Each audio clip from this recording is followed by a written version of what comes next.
Hello hi friends, ఈ సంవత్సరం 2025వ సంవత్సరంలో వినాయకులు విఘ్నేశ్వర్లు ఈ సంవత్సరం పూజా కార్యక్రమంలో నోచుకొని విఘ్నరాజులు కొన్ని డ్యామేజ్ అవ్వడం వల్ల, ఎక్కువ మొత్తంలో చేయడం వల్ల వినాయకులు అనేవి ఆగిపోయినవి. నల్గొండ జిల్లా నకరికల్లో ఇక్కడ చిన్న విగ్రహం ఈ సంవత్సరం తయారైన విగ్రహాలు ఇవి. మళ్ళీ కలర్లు వేసి వచ్చే సంవత్సరం ఈ విగ్రహాలని మళ్ళీ మనం మార్కెట్లోకి తీసుకొస్తారు.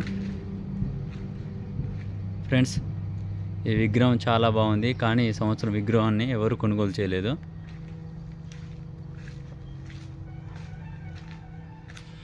ఇక్కడ ఇంకా ఎక్కువ విగ్రహాలు ఉన్నాయి.